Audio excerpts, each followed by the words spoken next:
My name is Sandra, and I'm the mother of an 18-year-old college student named Michael. For years, my husband Brian and I have made countless sacrifices to support his education, giving up holidays and tightening our belts in every possible way to secure his future. We live in a cozy, modest home that once belonged to my grandmother before she moved to a nursing home. Brian works at a local hardware store, and I manage the front desk at a doctor's office. Our life is simple, but we're happy with it. It was a typical Thursday afternoon, and I was preparing dinner when Brian's phone rang. His worried hello, "Mom, slow down, what's wrong?" made me pause. He began pacing, his face pale and tense. When he finally hung up, he sank onto the couch, looking defeated. "It's my parents," he said quietly. "Their business went under. They're bankrupt and lost everything, even their house." My heart sank. "Oh, Brian, that's terrible. What will they do?" He sighed, his worry evident. "They're asking if they can stay with us, just until they figure things out." I hesitated, thinking of our already tight budget and how settled our life was. "And what did you say?" "I told them I'd talk to you first," he said, rubbing the back of his neck. "This is your house too, Sandra. I didn't want to decide without you." Brian's parents, Terry and Catherine, were far from easygoing. They were used to luxury, and I knew our simple home would be quite a shock for them. "You know how they are," I said gently. "This house, it's not exactly their style." "I know," Brian replied, looking torn. "But they're my parents, and they're really in a bind." I thought about it, remembering the times they'd visited and barely concealed their disdain for a modest setup. But knowing they were desperate enough to ask for help softened me. "All right, they can stay, but just temporarily, until they get back on their feet." Brian nodded gratefully and called his mother back. "Mom, Sandra and I talked it over. You can stay with us for a bit, but you'll need to start looking for your own place soon." I couldn't hear a response, but the firmness in Brian's voice. Eyes, Mom, were clear. Said it all. The following week, they arrived. I stood on the porch, my stomach sinking as two massive moving trucks rolled up. Brian managed a forced smile, directing the movers. Terry was the first to greet him, slapping him on the back like he'd hit the jackpot. Catherine swept over to me, her perfume overwhelming as she kissed my cheek. "You're an angel for letting us stay," she said sweetly. I smiled, glancing nervously at the mountains of furniture and boxes now overflowing onto our front lawn. "Is this all just the essentials?" I muttered under my breath, trying to stay polite. "Oh yes," Catherine replied airily. "Just the basics, of course." Brian and I shared a worried glance as the movers began lugging in armchairs, boxes, and even a towering grandfather clock. It quickly became clear that the essentials were far from minimal. Every inch of our modest living room was being overtaken by their belongings, which seemed to multiply as each box was carried in. I pulled Brian aside as the movers took a break. "This is too much," I whispered. "They've brought enough to fill an entire house. Where are we supposed to put all of this?" He rubbed his temples, looking weary. "I know, Sandra. I'll talk to them. Let's just get through today." By the time everything was inside, our cozy home looked like a storage unit. Dinner felt cramped, with boxes stacked around us. Terry and Catherine seemed oblivious to the mess, laughing and chatting as Terry poured a glass of expensive wine. "Sandra, you have to try this," he insisted, swirling the wine like we were at a high-end tasting. Brian cleared his throat, trying to set some boundaries. "We'll need to go over some ground rules," he started gently. "Space is tight and—" "Oh, don't worry about it, son," Terry cut him off, waving a hand dismissively. "We'll make it work, won't we, Catherine?" I forced a smile as they carried on, looking around at the piles of boxes and ornate decorations that had taken over our simple space. This was going to be a long stay. Life with Terry and Catherine was proving more challenging than I had imagined. A few days after they'd settled in, another strain surfaced. It was a Tuesday evening, and I was preparing a simple spaghetti dinner when Catherine strolled into the kitchen, her nose wrinkling in obvious distaste. "What's that smell?" she asked, her tone laced with disapproval. "It's dinner," I replied, trying to keep my voice even. "Spaghetti." "Where's the meat? The fresh herbs?" she scoffed, peering over my shoulder as if the simmering sauce was somehow offensive. Hearing her tone, Brian stepped in, drying his hands on a dish towel. "What's wrong?" "The problem, Brian, is that we're expected to eat this." Catherine gestured toward the pot with disdain. Taking a steadying breath, I explained, This is what we usually have. We can't afford steaks and gourmet meals every night. Brian's expression hardened, and he turned to his mother, his voice firm. Mom, this is Sandra's home too. If you prefer something else, you're welcome to cook it yourself. Catherine's eyes narrowed as she retorted sharply, Oh, we will. And we expect you to provide the groceries we need. We're not used to living like this. I felt my patience fray. I understand that you're used to different standards, but this is what we can afford. Our budget doesn't cover luxuries. Terry, who had been quiet until now, interjected loudly, Then perhaps you should reconsider your budget. We're not animals to live off scraps. Brian's jaw clenched. Dad, that's enough. We're doing the best we can. Catherine huffed. Fine. Tomorrow, we'll give you a list of what we want to eat. Make sure it's here. The next day, true to her word, Catherine handed me a list filled with items like marbled beef, fresh seafood, and imported organic products. As I looked it over, my heart sank. That evening, we all sat down, the list sprawled out on the kitchen table. Terry declared, We expect proper meals, like steak or fresh fish. Brian and I exchanged a look of disbelief. We can't afford that, he said, his voice firm but weary. It's just not in our budget. Their response was swift and cutting. Lazy, both of you, Catherine snapped. Can't even provide a decent meal. Feeling cornered, I reluctantly gave in. I began purchasing only the finest ingredients for their meals, while Brian and I resorted to cheaper fast food to save costs. A month later, the strain on our finances and patience was beginning to show. After reviewing our expenses, I was stunned to see our food budget had doubled. Catherine's long, luxurious baths had sent the water bill soaring as well. Dinner had turned into a nightly battleground, but tonight felt like the breaking point. As Terry and Catherine enjoyed their plates of marbled steak and imported fish, Brian and I sat opposite them with simple pasta, the only meal we could afford. The difference on our plates was stark, highlighting an ever-deepening divide. Unable to hold back any longer, I finally spoke. This has to stop. We can't keep living like this, eating different meals. From now on, everyone in this house will eat the same food, and it'll be within our budget. Terry laughed dismissively, a grating sound that tested my patience. You expect us to eat that slop? It's not slop, it's dinner. What we eat. I shot back, my voice tinged with frustration. The laughter vanished from Terry's face, replaced by a scowl. Catherine's tone turned sharp. How can you be so greedy and lazy? Cooking a decent meal isn't that hard. Both of them looked at Brian expectantly, as if waiting for him to side with them. That was it for Brian. He slammed his hand down on the table, making the plates rattle. First off, this is Sandra's house as much as mine, and you will treat her with respect, he said, his voice resonant and firm.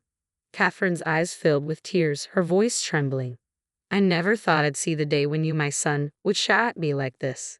Terry's frustration boiled over as he jabbed his finger toward Brian. Look at you, completely whipped and following her every command. Is this really who you've become? I kept my composure, though my heart was pounding. Enough. This conversation is over. From now on, no more lavish spending on steaks or seafood. We all eat the same, simple meals. A frosty silence fell over the room as Terry and Catherine pushed their chairs back and left the table without another word. Brian and I remained, surrounded by the heavy quiet. He reached across the table, squeezing my hand. I'm sorry it came to this, he said softly. I nodded, feeling the weight of the evening settle on us. Me too, but it's the right choice.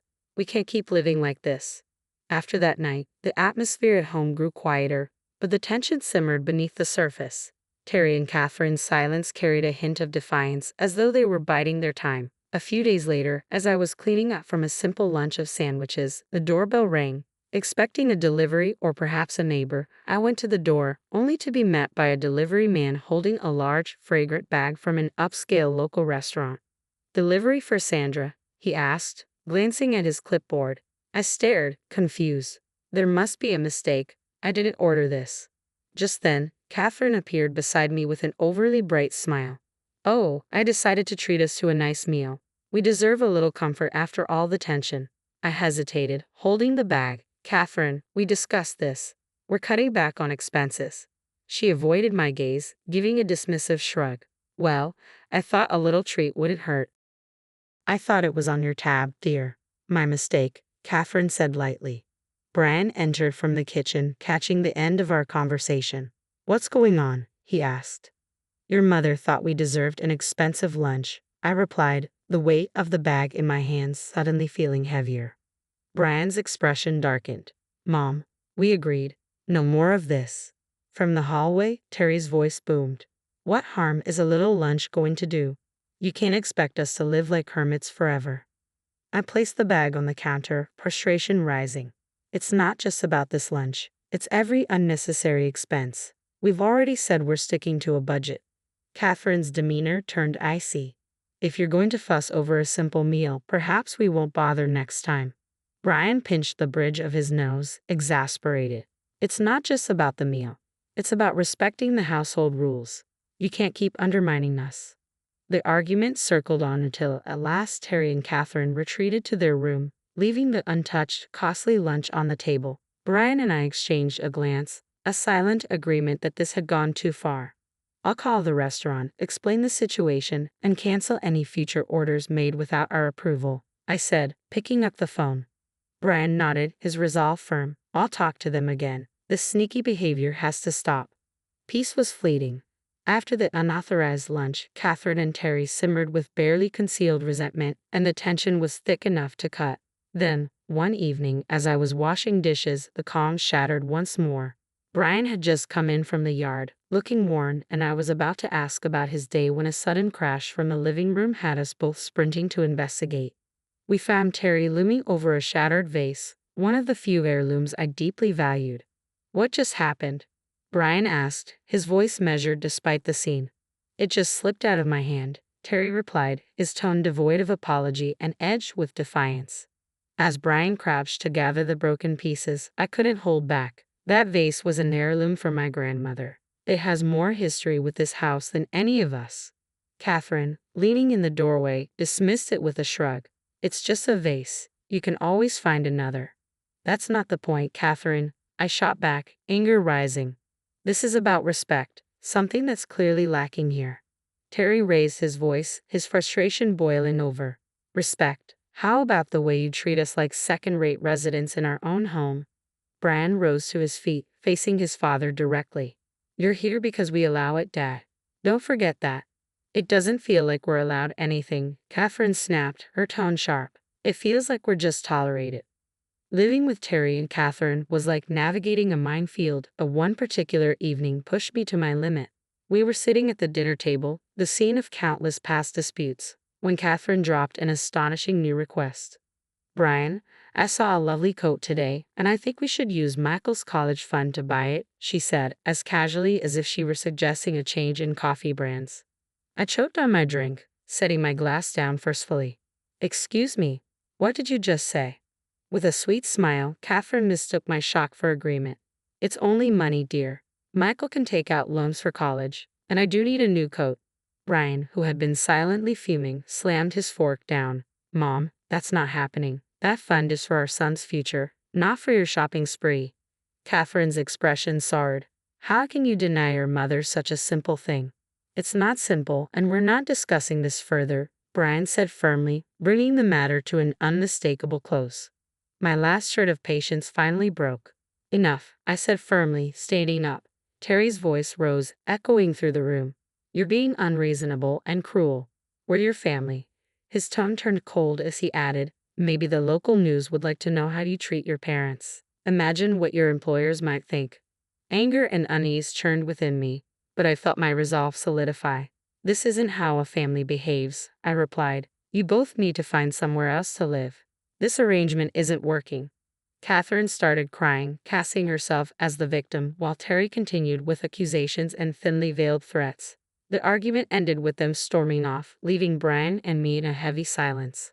Later, after the house had quieted down, I retreated to her bedroom and called my grandmother. She picked up after a few rings, her familiar voice a balm for my nerves. "Grandma, it's Sandra," I began, my voice thick with emotion. "What's wrong, my dear?" she asked, instantly concerned. I told her everything. The constant demands, the threats, and how unbearable life with Catherine and Terry had become. She listened patiently, occasionally murmuring softly, until I finished. "I'll come and stay with you for a few months," she decided without hesitation. "Are you sure, Grandma? What about the nursing home?" I asked.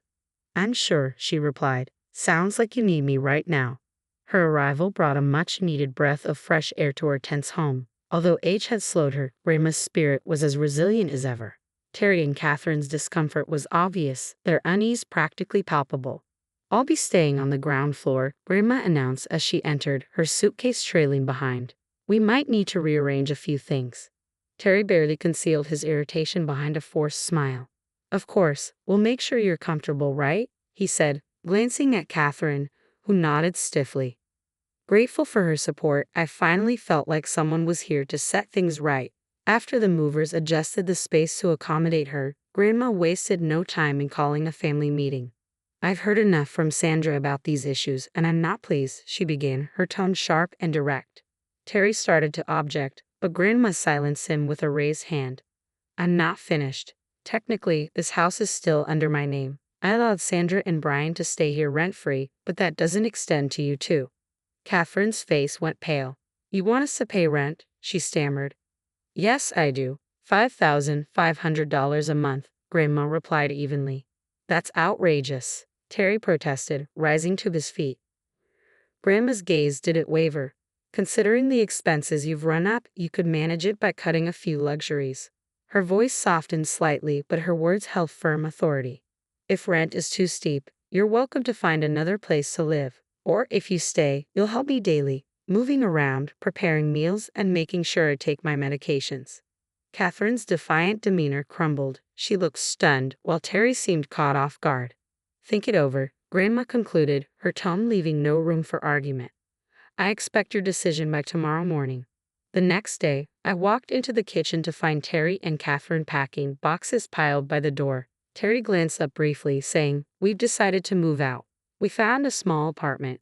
It's for the best, Catherine murmured, barely looking at me. The rest of the morning passed in a blur as they packed and moved out.